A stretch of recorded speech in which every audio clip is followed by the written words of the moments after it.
Years ago, I did a video on how to remove the pins on these Molex-type connectors and similar. And recently I was online browsing and I saw this toolkit, which is supposed to do that. And in the past, I've always used just like this small screwdriver that I'm holding right here. And yeah, so I thought, okay, this kit comes with some different tools. Let me get this out of the way.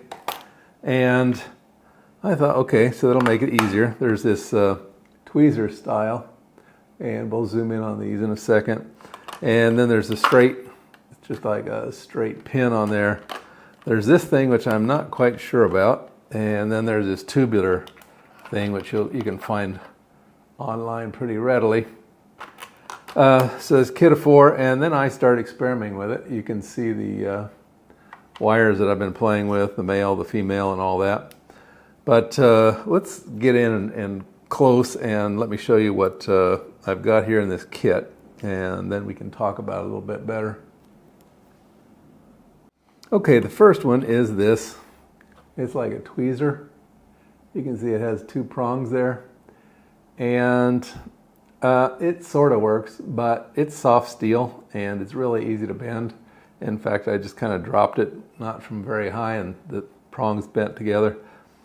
So yeah, my little screwdriver works better. Now I don't know if it's just a matter of me, too old to change, but then there's this thing, which on the female type pins, that works okay, but again, this thing works just as well. Not sure what this one is, so I'm going to skip that one. Maybe it's great, maybe it's terrible, don't know. And then there's this thing, which is just a hollow tube with 2 different sizes. And you can force it over the pins and force the ears down on it. It works okay. It's a little bit, the wall here is a little bit thick, so jamming it into these holes is a little bit tight, especially when you get it towards the bottom. But out of the whole kit, this is the thing that works the best.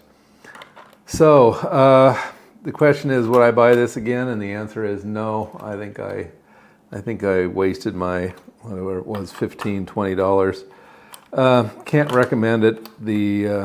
I think there are some online that are much better quality than this one. I saw some, I think they're tempered steel or spring steel or something. Again, these are just soft steel. You can see they just bend. So it doesn't take much effort. They don't spring back. I doubt they're going to last very long. So yeah, this is a no-go. I would not buy these again personally. I don't know about you, but I got a better way to spend $15–20 bucks, and you can get one of the original tools that I believe is spring steel for about the same price. Okay, well, I hope you found that useful and interesting in whatever electronic projects you're doing that require Molex connectors.